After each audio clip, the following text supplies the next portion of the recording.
Tagumpay ang tatlong fact-finding missions at nalaman na ng mga suspects ang mga ebidensya tungkol sa salarin. Pero base sa dugo niya, siya ay type O.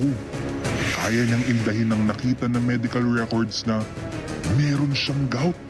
Hugis ng kanyang kagat o bite mark sa mansanas. At nagharapan sa cross-examination. Ngayon, labasan na ng suspetsa dahil oras na para sa kanilang huling hinala. Pwede lang pumasok ang ating mga suspects. Si Chelly kasi sinisilip ko ng zombie. Sana nakapag-isip kayo ng mabuti dahil ito na yung final na analysis para masabi nyo ang dahilan at ituro kung sino nga para sa inyo ang salarin. Actually, pwede silang paghinalaan, tatlo talaga. Si Nonong, pwede talagang siya yung kumagat talaga ng mansanas. Si Marlo naman, ang galing din kasi ni Marlo, parang minsan poker face lang, pero iba, pwede mo siyang paghinalaan din talaga.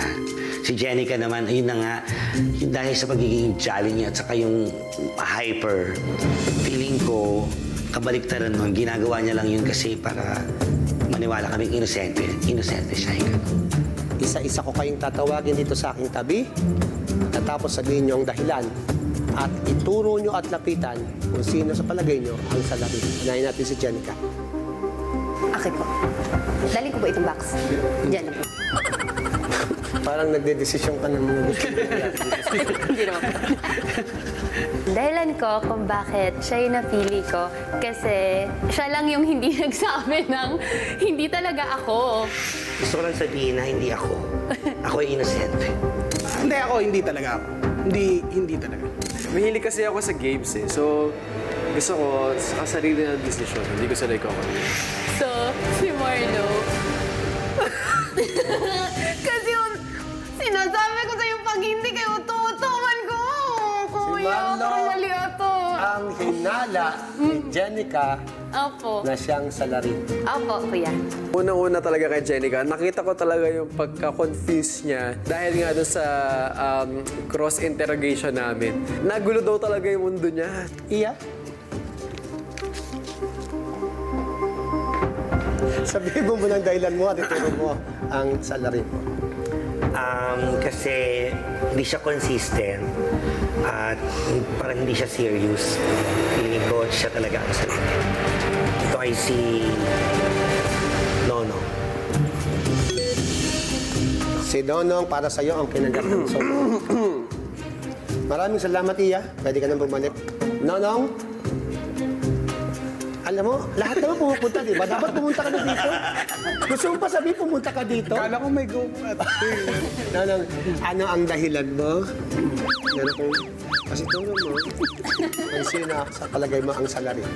Kasi base ito sa paglilihis ng mga nakita naming ebidensya. Ang kinagat ng zombie para sa akin ay si Marlo. Dalawa na ang hinala kay Marlo. Napili ko si Marlo dahil tinanong ko sa kanya kung alam ba niya yung gout. Pwede mo bang i-describe sa amin kung ano yung gout?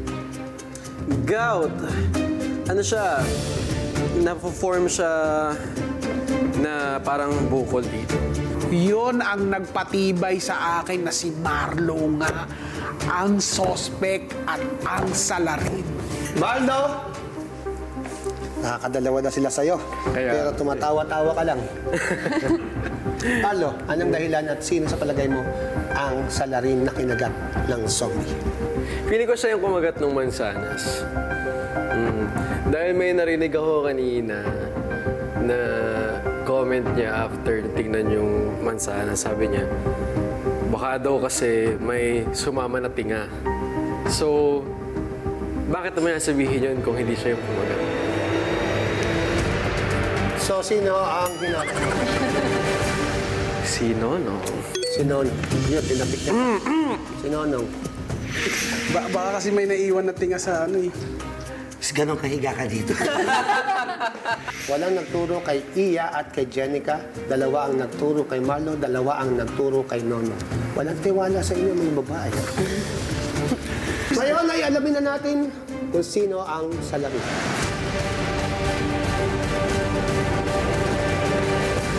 Kung na kanino yung antidote, siya yung salarin. Marlo, buksan mo na ang iyong evidence box.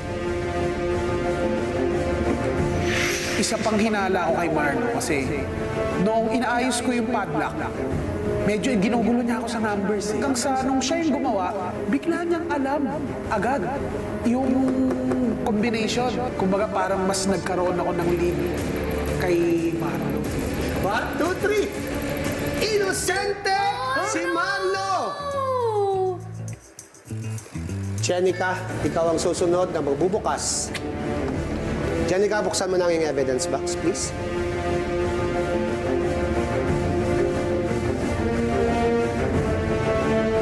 Feeling ko si Jenica. Hello! So feeling ko kasi yung ba't nabago? Kasi yung bait-bait, yung ano niya, yung features niya na pwedeng mabalik. Alam mo yun, may parang may tinataka. Inosente si Jenica! Mali yung hula ko. Ang ibig sabihin, isa kay Nonong or kay Iya ang kinagat ng zombie o ang ating salarin. Naku! Nakakabahan ako. Nonong, Iya, Jenica! sabay niyong bubuksan ang inyong box. May napansin lang ako ng konti si Nonong. Malapit na siya din sa kulay blue na ano. Pili ko nag-aalang bagal-bagalan, yung gano'n. Uma-acting ng mali. Nonong, mali acting mo. Huli ka na. May naramdaman akong delay ng konti kay Iya. Nalalagay na namin yung mga host, pero sa kanyang part, natatapon at medyo nililito-lito niya pa ako. Naku, sino kaya dito sa dalawa? Sumisilip-silip siya. Nung ako yung tinatanong nila, tumatatak lahat ng mga sinabi nila kasi laging kala mo sure yung mga sinasabi nila. Parang nung una pa lang na mag-start yung game, ako na agad yung hinala nila. Kaya okay lang, mapapahiya to sa huli. Itaas nyo. 1, 2, 3! Oh! Sabi ko na eh! Inosente si Nonong! Sorry po, ako po ang salarin. Ako po ang nakagat ng zombie. Ako po talaga. Sorry po sa mga nagawa ko. Sabi ko na ang kinagat ng zombie. Ang ibig sabihin niyan, Iya! Mapapasayo ang 20,000 pesos! Walang nakahula kay Iya. Pero mamaya ipapaliwanag yan ni Iya kung ano yung kaugnayan sa kanya nitong mga evidences. Pero bago yan, pumunta muna tayo kay Karina. Karina, alamin natin kung sino ba ang nanalo sa ating mga katropay dyan na bibigyan mo ng napakalaking pabuya. Karina! That one is perfect!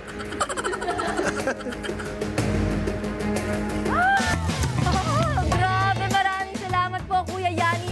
At ayun na nga, nahuli na ang kinagat ng zombie. At yun ay si Iya Mina, mga katropay. At dahil walang nakahula sa kanya, solong-solo niya ang 20,000 pesos. Grabe, ang galing. Best actress nga naman talaga. Palakpakan naman dyan, Iya. Ang tanong, tama ba ang naging hinala niyo, mga katropay? Dahil ang sagot sa ating third question na kung sino ang salarin na kinagat ng zombie ay si Iya. Ayan, congratulations sa mga may tamang hinala. Isa ang mapipili by your randomizer mula sa lahat ng nakapagbigay ng tamang sagot. Sa'yo ang reward na 10,000 pesos! Grabe, oo. Sa lahat ng sumagot at sumunod sa kanilang kutob na nakapagbigay ng tamang hinala. Heto na ang listahan ng 3 katropay na nakatanggap ng reward ngayong gabi. Checked by DTI representative at napili via randomizer. Heto na ang magkakashing-kashing. Kashing-kashing! Panalo, yes! 4,000 pesos ang napanalunan nila Louie Tusay, Archie Tulod. Congratulations po sa inyo. Kayo ang nakahula sa first and second question natin of tonight. Tingnan na naman natin kung sino ang nakahula ng third question. Si Michelle Angela Flores. 10,000 po para sa'yo. Maraming salamat po sa pagsali. Ayan, congratulations. At ngayon, makakasama na natin ang ating guest investigator, Kuya Yanni. Yes! Ay, kamusta ka? Grabe. Ay, bakit may backpack ka dito? Ayan. Tago ko nga yan eh. Ang tanong mo kanina, ano ba ang abangan sa sinong manok mo, di ba? Wala pa nga akong tanong. Sige. Ah, wala pa ba? Ah, sige. Anong tanong mo ngayon? Anong aabangan sa sino? Tama. Di ba Halloween, may costume party kami. Abangan nyo ang pasabog at nakakatindig balahibong mga pagganap namin. Wow! Ano yung tindig balahibo? Tindig balahibo. Ayan, no? Tindig Ah, balahibo. ganun pala yun. Ayan. Pero abangan nyo rin po ang costumes namin, mga katropay. Siyempre, makakasama din namin mamaya si Jello Marquez as guest jack at total. Nandito na rin siya, pakakantahin namin siya at pagkatapos yan, pagsasayawin namin siya. Wow, At ang dami lahat, naman. tula, rap, lahat gagawin ni ganun. Jello Marquez. Magaling si Jello Marquez. Naka-costume kami, oh. Ayan, oh. Ganda Ay, na costume. wow. Alam mo ba kung ano costume ko? Ano? Hindi mo alam. Ano ka ba? Demonyo? Vampira? Hindi, ano ako? Kambing. Ay. Ayan, maraming salamat Salamat, Kuya Yanni. Marinan. From a player to guest investigator. Oo nga. Oo. Abangan nyo, babalik na po si Kuya Luis Manzano sa Tamang Inal. Oo, in fairness naman, ang galing ng pinalit nyo kay Kuya Luis as backup. Di ba? Salamat. Uy, yung ano mo, backpack mo, yung backpack mo. Ikaw kasi tinanggal mo. Sige na ako, Sige. Ayan, maraming salamat po, Kuya Yanni. And thank you so much, mga katropa. Isang kaso na naman ang nalutas. Kaya see you ulit next week. Dahil isang espesyal na investigasyon na naman ang ating gagawin. Dito pa rin yan sa Tamang Hinala. Ako si Karina Bautista, ang inyong special agent. Balikan na natin ang mga suspect at si guest investigator Bayani Agbayani para sa reaction nila sa paghuli sa salarin. Panoorin po natin ito. Alamin natin, ano ba ang kaugnayan sa'yo nitong mga ebidensyang to? Number 1, number 2, number 3. Paliwanag mo nga, Iya. Yung type O. Oh, yung blood type ko is O. Oo. Anong blood type mo? AB. Sabi niya sa akin kanina. Siyempre, ano sasabihin ng O? Sinungaling siya O yun eh. Saka naniwala ko noon talagang tinitigan na si Jenica. Sabi talaga niya, oo naman, napagkakatiwalaan. Gusto ko lang sabihin na hindi ako. Ako yung innocent. Ang galing mo talaga!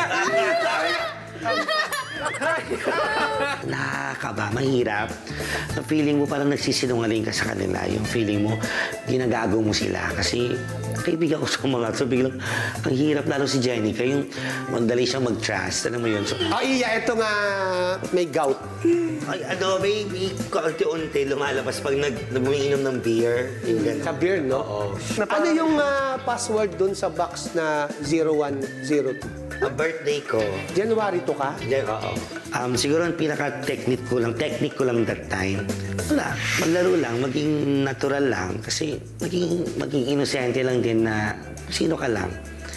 Kasi tumulong talaga ako sa lahat ng mission. Hindi ko siya dinelay, hindi ko siya ano. Kasi, syempre kailangan mong hindi magpahuli kasi salarin ka, di ba? Eto munang mansanas. Wala, kinagat ko. Akong kumagat siya. Ikaw talaga. Sabi kasi ni Marlo, pag ganun, sabi ko, baka nililis lang nito. Patabingi nga. Kumusta natin yung mga experiences niya? Ikaw, Jenica, kumusta?